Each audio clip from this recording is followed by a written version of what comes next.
Hello नमस्कार दोस्तों, एक बार फिर से मैं आप लोगों का स्वागत करता हूं अपने YouTube channel Shankar for student में। आशा करते हैं आप लोग स्वस्थ होंगे और मस्त होंगे। तो जैसा कि आरआरबी एनटीपीसी ने इस बार सबको सरप्राइज कर दिया है, जहां हम लोग सोच रहे थे कि मार्च और अप्रैल में एग्जाम होगा, वहीं एकाएक कल सडनली एग्जाम डेट आता है और वो भी 16 मार्च से। रियली ये काफ़ी तेजी में हो गया। हम लोग सोच रहे थे कि एक दो महीना बाद होगा, लेकिन अब बहुत कम समय बचा हुआ है। तो क्या इसमें एक बेस्ट प्लान के साथ तैयारी किया जा सकता है? तो जी हाँ, बिल्कुल किया जा सकता है। जैसे कि आप लोग मेरे बारे में जानते हैं कि फिलहाल मैं चेन्नई में सीसीटीसी की पोस्ट पे कार्यरत हूँ और मेरा सिलेक्शन 2019 के थ्रू हुआ था। तो और मेरा सिलेक्शन 2024 में भी हुआ है। तो इसी सब के आधार पे मैं आपको कुछ अपना एक्सपीरियंस शेयर करूंगा, और जो भी शेयर करूंगा वो जेन्युइन होगा, बशर्ते कि आप उसको अगर फॉलो करते हैं तो आप जरूर रिजल्ट को अचीव कर लेंगे। अगर आप मेरी बातों को बस इग्नोर कर देंगे तो फिर हो सकता है कि आपको थोड़ा और कठिनाई हो सकता है। देखिए, लास्ट में क्या होता है ना कि स्टूडेंट भटकने लगता है। मीन्स यूट्यूब पे मैं प्रत्येक वीडियो में आपको बोलता हूँ, पिछले साल भी बोला था और इस साल भी बोल रहा हूँ कि आपको लास्ट समय ऐसा है कि इसमें भटकना नहीं चाहिए। आप अभी देखेंगे कि यूट्यूब पे बहुत सारे टीचर आएंगे, बहुत सारा चीज करवाएंगे, वो आपके अकॉर्डिंग नहीं करवाएंगे। आपका क्या वीक पॉइंट है, आपको किस चीज में कठिनाई है, वो नहीं समझेंगे। वो अपना मैराथन देंगे, आपका टाइम इन्वेस्ट होगा। लास्ट में मेरा 30 दिन का स्ट्रेटजी सुनिए। सबसे पहले तो आपको ये माइंड में सेट कर लेना है, 30 दिन 2 सेट, 2 मॉक टेस्ट प्री का 100 क्वेश्चन का, एक मॉर्निंग में एक नाइट में, विथ एनालिसिस। 60 सेट अगर आप लगा के जाते हैं एनालिसिस करके, आपको कहीं भटकने की जरूरत नहीं है, कोई मैराथन वीडियो देखने की जरूरत नहीं है। कब मैराथन वीडियो देखना है, किसको कितना समय देना है, इस वीडियो में मैं आपको बताऊंगा। आप उसको खुद रियलाइज करेंगे कि यही आपके साथ एग्जाम में जाएगा, बाकी कुछ भी नहीं जाने वाला है। देखिए, अगर आप 60 सेट भी लगा लेते हैं मॉक टेस्ट, तो 30 क्वेश्चन प्री में मैथ से आता है, 30 क्वेश्चन रीजनिंग से और 40 क्वेश्चन जीके से। मेन प्री में मेन क्या है कि मैथ रीजनिंग अगर आपका स्कोर कर गया तो आप प्री अच्छे से निकाल लेंगे। जीके में भी थोड़ा बहुत स्कोर करना पड़ेगा, वो भी मैं बताऊंगा कि जीके में कैसे स्कोर करना है आपको। सबसे पहले मैथ रीजनिंग को लॉक कीजिए। मैथ रीजनिंग के लिए अगर आप 60 सेट लगाएंगे तो 60 इंटू 30 मीन्स 1800 क्वेश्चन आपका मैथ रीजनिंग 30 दिन में हो जाएगा। और ये 1800 क्वेश्चन मायने रखता है, यही क्वेश्चन घूम फिर के रिपीट होगा। इसी को बस आपको प्रैक्टिस करना है। जिसमें आपको दिक्कत हो रहा है उसका सॉल्यूशन यूट्यूब से देखना है, उसके लिए शॉर्ट नोट्स बनाना है और उसको रिवीजन करना है। 60 दिन 30 दिन 60 सेट मीन्स 1800 क्वेश्चन आपका मैथ का सॉल्व हो जाएगा। और ये जो आप सॉल्व करेंगे ये आपका खुद का प्रैक्टिस रहेगा। ये नहीं कि आप यूट्यूब पे मैराथन लेट के वीडियो देख रहे हैं, वो नहीं रहेगा। ये आपका खुद का प्रैक्टिस रहेगा जो कि आपके साथ एग्जाम में जाएगा। जब तक आप खुद प्रैक्टिस नहीं करेंगे तब तक वो चीज़ आपके साथ एग्जाम में नहीं जाएगा। मैं यही चीज़ बार बार आपको बोलता हूँ और आप लोग यही चीज़ को स्किप कर देते हैं। एक्चुअली ये क्या है ना कि ये चीज़ करना थोड़ा मुश्किल है, कठिन है। जब तक आप कठिनाइयों का सामना नहीं करेंगे तब तक आप सिलेक्शन तक कैसे पहुंचेंगे? अगर लेटे सिलेक्शन होता, 12 घंटा का वीडियो तो कोई भी देख लेगा, लेटे आराम से 12 घंटा का वीडियो देख लिए। आजकल स्टूडेंट क्या सोचता है कि मैं मैथ भी लेट के देखूंगा, तो यही कमी है। अगर आप 1800 क्वेश्चन खुद से सॉल्व करेंगे, भले उसमें आपसे 1300 1200 1900 क्वेश्चन ही बने, लेकिन बाकी का 900 क्वेश्चन जिसका आप एनालिसिस करेंगे, उसके लिए आप यूट्यूब पे जाएंगे, उसको सर्च करके खोजेंगे, तो उससे आपको सीखने को मिलेगा, आपका एक्यूरेसी आएगा, आपको स्पीड आएगा और वही चीज़ आपको एग्जाम में काम देगा। इसी तरह आप रीजनिंग में भी अगर 60 सेट लगाते हैं तो 30 क्वेश्चन उसमें आता है प्रत्येक सेट में, तो 60 इंटू 30 करेंगे तो 1800 क्वेश्चन इसका भी आपका रीजनिंग का भी हो जाएगा। सबसे बेस्ट अप्रोच है, माइंड में डाल लीजिए 30 दिन 60 मॉक टेस्ट विथ एनालिसिस। जब तक नहीं करेंगे, आप कितना भी टीचर से देख लीजिए, आपको एग्जाम में समय कम पड़ जाएगा।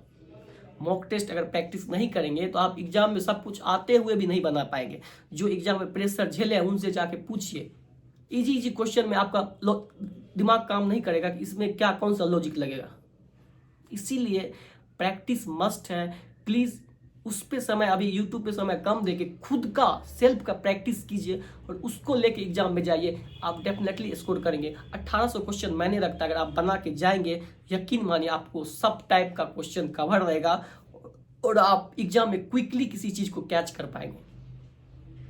अगर आप सिर्फ वीडियो और चैप्टर वाइज देख के जाएंगे तो आपको एग्जाम में कैच करने में ही समय लग जाएगा क्वेश्चन को, कि आखिर क्वेश्चन क्या कहना चाह रहा है, और आप जब तक उसको सोचेंगे तब तक आपका समय निकल जाएगा।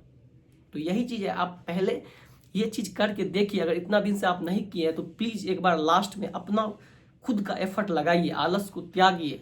इसी से होगा सिलेक्शन। आप बार बार, मैं आपको यही बोल, जो स्टूडेंट ये चीज़ को कर रहे हैं वो सिलेक्शन ले रहा है, एक ही एग्जाम में नहीं बल्कि बहुत सारे एग्जाम में वो सिलेक्शन ले रहा है। तो मैथ रीजनिंग के लिए बेस्ट है ये। इसमें अगर आपको दिक्कत होता है मैथ में, रीजनिंग में, किसी भी टाइप में, इस 1800 क्वेश्चन जो आप बनाएंगे इसमें अगर आपको दिक्कत होता है तो उसका सॉल्यूशन, बेस्ट सॉल्यूशन यूट्यूब से खोजिए और उसको प्रैक्टिस कीजिए और उस एंगल से बनाने का प्रयास कीजिए। अगर आपको टाइम लग रहा है बनाने में तो आप देखिए कि इसका शॉर्टेस्ट वे क्या हो सकता है, उस अकॉर्डिंग आप बनाइए। आप बोलेंगे कि ये 60 सेट हम कहाँ से लगाएंगे, तो सबसे बेस्ट है टेक्स्ट बुक, क्योंकि टेक्स्ट बुक जो है करंट में जो रेलवे का एग्जाम हो रहा है उसको फॉलो करता है। और पिछले बार जो एनटीपीसी हुआ है, आप यकीन मानिए मैंने टेक्स्ट बुक का मॉक टेस्ट लगाया था और लगभग उसी टाइप का क्वेश्चन मैथ सबका एग्जाम में आया था। क्योंकि टेक्स्ट बुक जो मॉक टेस्ट बनाता है, अभी एलपी एनटीपीसी जितना भी एग्जाम हुआ है उस पैटर्न को फॉलो करता है। अगर आपके पास टेक्स्ट बुक नहीं है तो आप प्लेटफॉर्म रुकमनी पब्लिकेशन का भी लगा सकते हैं, लेकिन मेरे अकॉर्डिंग, मेरे एक्सपीरियंस के आधार पे टेक्स्ट बुक ज़्यादा बेनिफिशियल रहेगा। अब देखते हैं कि जीके, जीएस, करंट अफेयर्स और कंप्यूटर, इसके लिए क्या करें। तो कंप्यूटर के लिए अभी स्टार्टिंग में एक कोई मैराथन अच्छा सा देख लीजिए, 8 से 10 घंटे का, 8 से 10 घंटे का कोई एक मैराथन देख लीजिए। आप ज़्यादा कुछ नहीं कर सकते। आप कंप्यूटर का स्टैंडर्ड ऐसा आ गया है कि बहुत डीप जाके पूछने लगा है। तो बस एक इतना कर लीजिए, अगर थोड़ा ऊपर से क्वेश्चन आया तो आपसे गलती नहीं हो। और क्या करेंगे, तो कंप्यूटर का एक मैराथन वीडियो देख लेंगे, अभी देख लेंगे, 1-2 दिन में देख लेंगे और उसी को बार बार रिवीजन करते रहेंगे एग्जाम तक। बाकी चीज़ आपको कुछ नहीं देखना है कंप्यूटर के बारे में। बस 12 से 15 घंटा आपको जो बेस्ट लगे यूट्यूब पे उसको सेलेक्ट कीजिए, देख लीजिए। थोड़ा बहुत कॉन्सेप्ट आ जाएगा, कुछ प्रीवियस ईयर्स क्वेश्चन आ जाएंगे, आप उसी से अगर होना होगा तो आपका हो जाएगा। करंट आप अच्छे से कर सकते हैं, करंट में कुछ स्कोर कर सकते हैं। इसके लिए बेस्ट क्या है, तो आप एसपीडी को पढ़िए करंट के लिए। देखिए करंट भी थोड़ा डीप जाके पूछ रहा है, लेकिन ऐसा नहीं है कि अगर 10 करंट पूछा तो 5 से 6 करंट इजी रहता है। और इसका है कि आप एसपीडी का सबसे पहले वन लाइनर जो आता है पीछे में एक साल का, उसको पढ़िए, उसका एमसीक्यू लगाइए। उससे क्या होगा कि 5 से 6 क्वेश्चन आप सॉल्व कर लेंगे। बाकी का 2-3 क्वेश्चन के लिए क्या करना पड़ेगा आपको, जैसे मार्च में एग्जाम है तो मार्च, फरवरी और जनवरी, इस 3 महीने का आपको डिटेल में 2 से 3 जगह वीडियो देखना है। इस 3 महीने को पूरा डिटेल में पढ़ना है करंट को, क्योंकि इस रिसेंट के मंथ से डीप में पूछता है, अंदर घुस के पूछता है। और अगर आप इसको पढ़ लेंगे 2-3 टीचर से यूट्यूब से खोज के, तो आपको ये क्वेश्चन भी, आपका 3-4 क्वेश्चन भी सॉल्व हो जाएगा। और करंट में अगर 10 में आप 7-8 भी बना के आ रहे हैं तो आपके लिए बेस्ट है। तो यही है, देखिए सबसे पहले तो मैथ रीजनिंग को लॉक कीजिए, क्योंकि 60 क्वेश्चन आपको रिजल्ट तक वही पहुंचाएगा। उसके बाद कंप्यूटर के लिए मैंने बता दिया कि बस उतना ही समय देना है। ज़्यादा भागोगे तो पता चलेगा कि पढ़े भी और कुछ आया भी नहीं, इसलिए उतना नहीं भागना है। जो इजी क्वेश्चन है, जो थोड़ा बहुत कॉन्सेप्ट है, वो आप उस वीडियो में 12-13 घंटा का अगर वीडियो देखोगे तो उसमें उतना आपको समझ आ जाएगा। आप क्लिक करके भी वहाँ पे सोच के भी आंसर कर सकते हो। अगर नहीं बनना होगा तो कितना भी पढ़ लोगे नहीं बनेगा, उसके पीछे उतना समय नहीं देना व्यर्थ है। जिसको समय देने से जिसमें नंबर लाया जा सकता है, पहले उसको तो कीजिए कवर। अगर आप मैथ रीजनिंग को छोड़ रहे हैं तो समझिए आप रिजल्ट से बाहर हो रहे हैं। कंपटीशन का लेवल आप देख रहे हैं, पिछले बार का कट ऑफ देख लीजिए जाके, इस बार तो सीट और कम है। तो सेल्फ प्रैक्टिस मस्ट है। जीके जीएस, अब जीके जीएस का सवाल है तो वो भी बहुत ही वाइड है। सबसे बेस्ट है कि लूसेंट को रिवीजन कीजिए, 40 to 50% क्वेश्चन डायरेक्ट आपको उससे मिल जाएगा। मीन्स जो क्वेश्चन है वो सबसे बनेगा। अगर वो क्वेश्चन आप गलत करके आएंगे, इजी वाला क्वेश्चन, आप रिजल्ट से बाहर है। कम से कम इजी वाला क्वेश्चन तो मत गलत कीजिए। जो क्वेश्चन हार्ड है सबके लिए हार्ड है, जो क्वेश्चन हार्ड है वो सबके लिए हार्ड है, उसमें आपको रिस्क लेना पड़ेगा। लेकिन पहले आप 70% क्वेश्चन तो सही बनाइए। अगर मैथ रीजनिंग और 30-40% जीके भी आप बना देते हैं, 7-8 करंट भी आप बना देते हैं, तो आप रिजल्ट के नज़दीक पहुंच गए। मीन्स रिजल्ट को पार भी कर सकते हैं आप, 75-80 आ गए आप। अगर 20 क्वेश्चन टफ है तो अगर आपको उतना आ गया तो आप रिस्क ले सकते हैं। ऐसा नहीं है 1/3 निगेटिव है। मैं तो प्रत्येक बार मैक्स 100 में 100 अटेम्प्ट लेता हूँ, लेकिन उसको प्रैक्टिस घर पे करता हूँ। ये नहीं कि मैं डायरेक्ट एग्जाम में जाके अटेम्प्ट ले लेता हूँ। पहले घर पे प्रैक्टिस कीजिए। आप देखिए यहाँ पे आपको अटेम्प्ट लेने से आपका क्या होता है। जितना मैक्सिमम अटेम्प्ट लेंगे मैक्सिमम स्कोर आएगा। लेकिन बशर्ते कि आपका प्रैक्टिस ज़्यादा रहना चाहिए। ये नहीं कि 1-2 सेट लगाए तो आप सोचेंगे कि भगवान का नाम लेके एग्जाम में प्रैक्टिस करें, वहाँ एग्जाम में अटेम्प्ट ले लेंगे तो आपका निगेटिव आ जाएगा। पहले घर पे प्रैक्टिस कीजिए, देखिए 60 सेट कम नहीं होता है। और ये आपके लिए माइंड में अगर डाल लेंगे कि हमको इतना टारगेट टाइप से अगर बना लेंगे कि 60 सेट किसी भी हालत में लगाना है, एक उठते ही लगा दीजिए।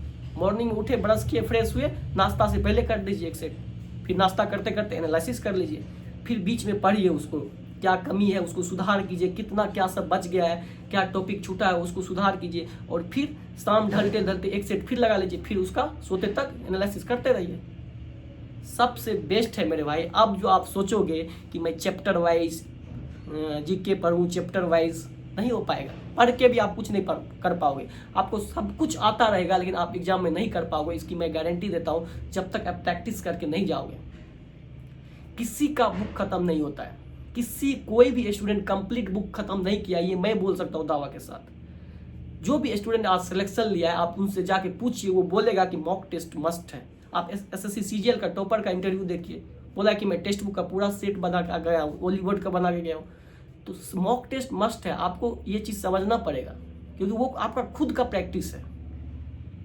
और उसको एनालिसिस करके जाओगे तो आपको पता चलेगा कि एग्जाम में कि मैंने जो किया है उससे सही में हमको बेनिफिट मिला है। अगर टीचर से ही सिलेक्शन होता तो आज तो टीचर को मिलियन में लोग देख रहे, सबका सिलेक्शन हो जाता। ये चीज़ आप क्यों नहीं समझ रहे? टीचर का वीडियो तो मिलियन में लोग देख रहे हैं। टीचर का वीडियो भी देखना तभी फायदा करता है जब आपका प्रैक्टिस खुद का हो। ये चीज़ आप माइंड में सोच लीजिए। तो लास्ट समय है 30 दिन 60 सेट, मेरे अनुसार 60 सेट तो आपको मस्ट है, करना चाहिए विथ एनालिसिस। उसके बाद बीच का जो समय बचता है उसमें आपका जो छूटा है, जिसमें दिक्कत हो रहा है, उसको कवर कीजिए। आप एक्स्ट्रा जो कर सकते हो वो कर लीजिए, लेकिन ये अगर मेरे बताए इतना कर लेंगे तो आप पूरी आसानी से कर लेंगे और मेंस में भी आपको बेनिफिट होगा। ये चीज़ मेरा गारंटी है। अब बहुत सारे स्टूडेंट कमेंट करेंगे कि मेरा तो सिलेबस ही कंप्लीट नहीं हुआ है, तो कभी नहीं कंप्लीट होगा। इसके थ्रू सिलेबस कंप्लीट कीजिए। 2400 क्वेश्चन इसमें जीके का आएगा, धीरे धीरे लास्ट तक आपका सारा टॉपिक टच हो जाएगा। 40 क्वेश्चन आता है एक सेट में, जीके जीएस का करंट लगा के बहुत सारा 2000 प्लस क्वेश्चन आएगा, लगभग 60 सेट लगाएंगे तो अगर उसका एनालिसिस करेंगे तो आपका जीके भी बहुत सारा कवर हो जाएगा। और कुछ कुछ इंपॉर्टेंट चीज़ है जैसे जीके में, जैसे आर्टिकल 1 से लेकर 395 तक अच्छे से देखिएगा, क्योंकि डीप में जाकर आर्टिकल पूछ रहा है। तो ये सब चीज़ होता है टेक्निक, ऐसे किया जाता है। जो बेसिक चीज़ है जिससे एग्जाम निकलता है आप उसी को छोड़ देते हैं, और जिससे आप एग्जाम के 10% सीढ़ी पे भी नहीं पहुंच सकते उसमें लगे रहते हैं। तब देखते रहिए मैराथन, तब तो टीचर अवेलेबल है ही आपको। 15 से 20 घंटा वाला मैराथन वीडियो अभी चलाएगा लास्ट के 30 समय में, उसका तो कमाई होगा और आपका सिलेक्शन नहीं होगा। तो इसीलिए मैं बोलता हूँ कि खुद जागिए, खुद मेहनत कीजिए, आप करके देखिए एक बार, सिर्फ वीडियो देख के छोड़ मत दीजिएगा। पिछले बार भी मैंने बताया था, बहुत सारे स्टूडेंट ने किया और उसका हुआ है। और ये मैं अकेला नहीं बोल रहा, मेरा हुआ है इसलिए मैं अकेला नहीं बोल रहा। आप जिसका हुआ है आपको उससे जाके पूछिए, वो आपको जरूर बोलेगा। अगर वो एक जेन्युइन स्टूडेंट होगा, वो चाहेगा कि आपका भी सिलेक्शन हो, तो वो जरूर बोलेगा कि आप मॉक टेस्ट लगाइए। ये आपको समझना पड़ेगा, आपको बैठना पड़ेगा, 1 घंटा खुद से पेन चलाना पड़ेगा, 2-3 घंटा उसका एनालिसिस करना पड़ेगा। खुद का माइंड तो आप यूज आपको करना ही पड़ेगा। अगर आप सोचोगे कि सब कुछ बना बनाया टीचर ही दे देगा, तो वो सबको दे रहा है, तब सबका सिलेक्शन हो जाता। बातों को समझिए, जो रियलिटी है मैंने वो बताया। अगर अच्छा लगेगा तो आप लोग जरूर कीजिए, नहीं अच्छा लगे तो फिर देख के ऐसे वीडियो स्किप कर दीजिए। मैं बहुत सारा एग्जाम निकाला हूँ, ऐसा नहीं है। मैं NTPC निकाला हूँ 2019 का, और मेरी एज 2001 DOB है। ऐसा नहीं कि मैं बहुत सीनियर हूँ, मुझे भी बहुत सीनियर लोग डराए थे कि इतना आसानी से नहीं होगा। लेकिन मॉक टेस्ट में डेली लगाता था, मैं डेली लगाता था। पटना में एक चलता था टेस्ट सीरीज में, डेली मॉक टेस्ट लगाता था, एग्जाम हो या नहीं हो, सुबह एक मॉक टेस्ट लगाना रहता था मेरा। तो उसी से हुआ, मेरा भी बुक खत्म नहीं हुआ कभी। उसी से मैंने बिहार पुलिस निकाला, बिहार फायरमैन निकाला, यूपी लेखपाल निकाला, ग्रुप डी में 84+ मार्क्स लाया था। मात्र 21-22 साल एज था मेरा, अभी 24-25 साल हो गया है। बिहार दरोगा 1275 फर्स्ट अटेम्प्ट में प्री मेंस दोनों निकाले। तो यही है, जब तक नहीं करोगे, खुद प्रैक्टिस किया हो, इसलिए उसी चीज़ को आपको बता रहा हूँ। जो चीज़ जेन्युइन है वही बताऊँगा, जिससे सिलेक्शन होगा। नहीं तो भटकना है तो फिर भटकते रहिए, फिर मैं कुछ नहीं कर सकता। जेन्युइन चीज़ बताया हूँ। जिस भाई को अच्छा लगा होगा कमेंट कीजिएगा और रियली में आप एक्सेप्ट कीजिएगा कि क्या वाकई इसी से सिलेक्शन होगा कि नहीं। अगर इससे नहीं होता और वीडियो देखने से होता तो आज आपका भी हो गया रहता। कंपटीशन बहुत है मेरे भाई, और तैयारी कीजिए, कहीं पे तैयारी व्यर्थ नहीं जाएगा। एनटीपीसी में सीट कम है, मैं मानता हूँ। बहुत सारे लोग बोलेंगे कि सीट कम है, तुम्हारे में सीट ज़्यादा था इसलिए हो गया, बोलने के लिए बोलेगा। 1275 दरोगा बहुत कम सीट था, मैंने उसमें भी ले लिया था। और यहाँ ट्रेनिंग कर रहा था मैं, ट्रेनिंग, पढ़ने का भी समय नहीं था, क्योंकि ट्रेनिंग में बोला गया था कि जिसको जितना अच्छा मार्क्स आएगा उसका प्रमोशन उसी बेसिस पे होता है। तो इसलिए मैं ट्रेनिंग में लग गया था और उसमें भी सेकेंड रैंक आया था मेरा। और उसके बावजूद भी मैं यहाँ से 1275 प्री और मेंस दोनों निकाल दिया। बिहार एसआई का रनिंग में फेल हो गया था। तो बोलने के लिए लोग ऐसा ही बोलता है, बहुत लोग बोलते थे कि तुम्हारे समय में एनटीपीसी, इस बार भी बोल रहा था, इस बार भी मैंने निकाला, ऐसा नहीं है। भले मेरिट में मेरे को दिक्कत हो जाए, मेरा कोलकाता जोन था, हो सकता है दिक्कत हो जाए, लेकिन 92+ मार्क्स है मेंस में। और ड्यूटी करते हुए, ये नहीं कि मैं छुट्टी लेके मेंस के लिए तैयारी करने गया था, ऐसे ही ड्यूटी करते हुए नॉर्मली, क्योंकि कॉन्फिडेंट है, सेट लगाते थे डेली एक। बुक पढ़ने का उतना समय नहीं मिला, करंट उतना नहीं पढ़ पाए, नहीं तो अच्छा इसको 97 98 होता, हो सकता था इसमें CCTS मिल जाता। तो इसलिए सीनियर लोग भटकाएंगे बहुत। अगर आप लोग जेन्युइन स्टूडेंट है, जो रियलिटी है उसको समझिए। नहीं तो सीनियर लोग मेरे को भी बोलते थे कि इतना कम एज है, सो अभी कैसे तुमको नौकरी हो जाएगा। तो इसलिए अभी भी वो वहीं पे बैठे हुए हैं, लेकिन मेरा होना था, मैं हो गया, क्योंकि मैंने एक्चुअल चीज़ को समझ गया कि इससे सिलेक्शन होगा। और जब आपको हैबिट हो जाएगा मॉक टेस्ट लगाने का, आपको मज़ा आएगा, आपको लगेगा कि वो स्कोर बढ़ रहा है। कुछ कुछ उतार चढ़ाव होगा, लेकिन जब आप कंटिन्यूसली करते रहेंगे तो आपको अच्छा लगने लगेगा और आपको लगेगा कि हाँ इसमें मज़ा आ रहा है। आपको गेम की तरह लगेगा कि मैंने ये पढ़ा, इससे आया और मेरा स्कोर थोड़ा थोड़ा बढ़ रहा है, आपको मज़ा आएगा। सीरियस होकर एक बार पढ़िए तो सही।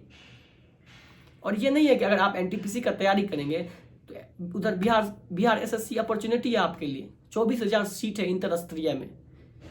अगर आपका तैयारी अच्छा रहेगा, आप वहाँ पे जरूर आपको फंसना ही फंसना है, मीन्स आपका वहाँ पे सिलेक्शन हो ही जाएगा। भले वो वैकेंसी लेट हो रहा है तो लेट हो रहा है, थोड़ा प्रेशर हो सकता है, आर्थिक सिचुएशन मैं समझ सकता हूँ, लेकिन लेट हो रहा है तो उसका बेनिफिट भी आपको देखने को मिलेगा, क्योंकि बहुत सारा स्टूडेंट वहाँ से निकल जाता है, बहुत सारा स्टूडेंट दूसरे एग्जाम में सिलेक्ट हो जाते हैं। तो तैयारी करते रहिए। आप गवर्नमेंट किस तरह से हैंडल कर रहा है उसको नहीं चेंज कर सकते, आप सिर्फ अपने ऊपर मेहनत कर सकते हैं। किसी को आप ब्लेम नहीं कर सकते कि सरकार ऐसी है, सरकार वो कर रही है। सरकार अपने ही अकॉर्डिंग चलेगी, आपको अपना मेहनत करना है। अगर आप जेन्युइन मेहनत करेंगे तो किसी न किसी में सिलेक्शन हो जाएगा, और अच्छे से करेंगे तो इस बार एनटीपीसी में भी हो जाएगा। तो वीडियो लंबा हो गया, आशा करते हैं आप लोग मस्त होंगे, स्वस्थ होंगे। और वीडियो अच्छा लगा हो तो लाइक कीजिएगा, शेयर कीजिएगा और सब्सक्राइब कीजिएगा। और किसी तरह का अगर किसी भी तरह का प्रॉब्लम हो या कुछ भी पूछना हो तो कमेंट में पूछिएगा, जहाँ तक मेरे से संभव होगा मैं आपका रिप्लाई जरूर दूंगा। तो आज के लिए बस इतना ही, आशा करते हैं आप लोग स्वस्थ होंगे। धन्यवाद।